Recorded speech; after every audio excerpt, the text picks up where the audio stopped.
দুনিয়ার বিভিন্ন কোণায় এমন কিছু খেলা আছে যেগুলো শুনলে আপনি হয়তো বলবেন এটা আবার কেমন খেলা। এসব খেলাই বছর পর বছর ধরে চলছে কোনো বাধা ছাড়াই, কেউ তাদের নিষেধও করে না, আবার তারা জীবনের ঝুঁকি নিয়ে হলেও এই খেলা চালিয়ে যায়।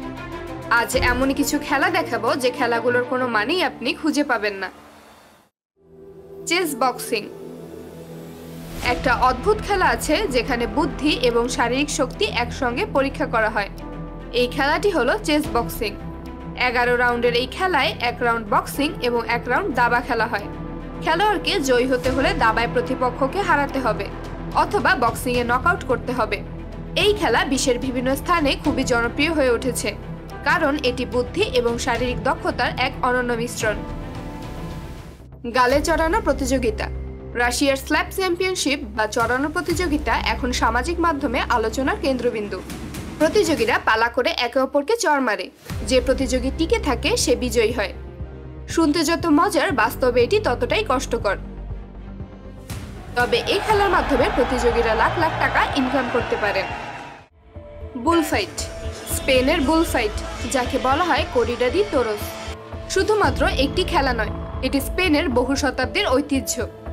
এই খেলায় একজন ব্যক্তি একটা বিশাল এবং উগ্র ষাঁড়ের সাথে লড়াই করেন। এর একটাই কারণ সাহস এবং কৌশলের মাধ্যমে ষাঁড়কে পরাস্ত করা। কিন্তু এখানে কিছু চমকপ্রদ বিষয় আছে।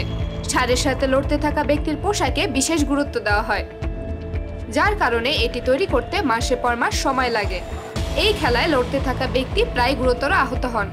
ষাঁড়ের এক আঘাত মুহূর্তেই সবকিছু শেষ করে দিতে পারে, কিন্তু এতে তারা প্রচুর টাকা পান।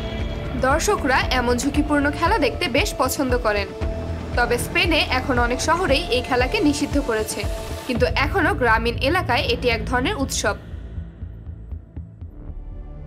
রেডবুল প্রতিযোগিতা। রেডবুল এক্সট্রিম স্পোর্টস এমন একটি নাম যা শুনলেই আপনার গা ছমছম করে ওঠা স্বাভাবিক। এদের সবচেয়ে চমকপ্রদ গেমগুলোর একটি হলো রেডবুল র্যাম্পেজ। এই গেমের প্রতিযোগীরা সাইকেলে করে ঝুঁকিপূর্ণ পাহাড় থেকে নামেন, আর মাঝখানে থাকে বিশাল ঝোপঝাড়, আঁকাবাঁকা রাস্তা এবং কঠিন সব চ্যালেঞ্জ।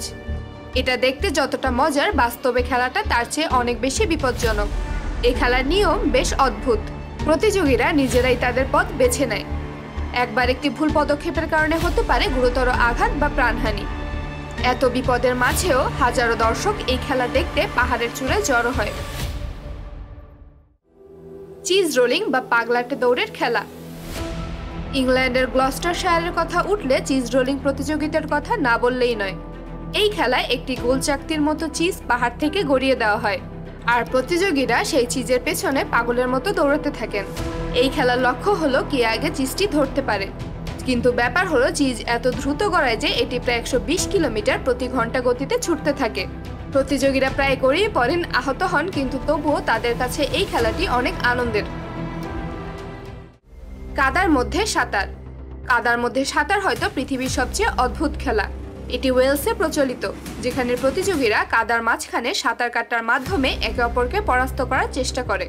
মজার ব্যাপার হলো এই খেলাটি খেলার জন্য বিশ্বের বিভিন্ন প্রান্ত থেকে পর্যটকরা দেশটিতে যান এবং গায়ে কাদা মেখে কি যে মজা পান তা আপনি আমি হয়তো বুঝবো না। লম্বা দাড়ি টানানো প্রতিযোগিতা। সাইবেরিয়ার এক অদ্ভুত খেলা বিয়ার্ড পুলিং। এখানে প্রতিযোগীরা নিজেদের দাড়ি ধরে টানাটানি করে। যে বেশি সময় ধরে সহ্য করতে পারে সে জিতে যায়।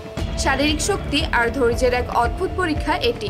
এমন অদ্ভুত খেলা যে কি জন্য প্রয়োজন হয় তা কেবল সাইবেরিয়ার মানুষজনই বলতে পারে। ঝিনুক সাঁতার, সামুদ্রিক প্রতিযোগিতা।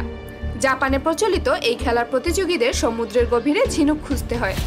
ঝুঁকিপূর্ণ হলেও এটি খুব জনপ্রিয়। যে যত বেশি এবং যত সুন্দর ঝিনুক পাবে সে এই খেলায় বিজয়ী হবে। এই খেলাটি বেশ ঝুঁকিপূর্ণ, কেননা সমুদ্রের একটি ঢেউ আপনাকে গভীর সমুদ্রে ভাসিয়ে নিয়ে যেতে পারে।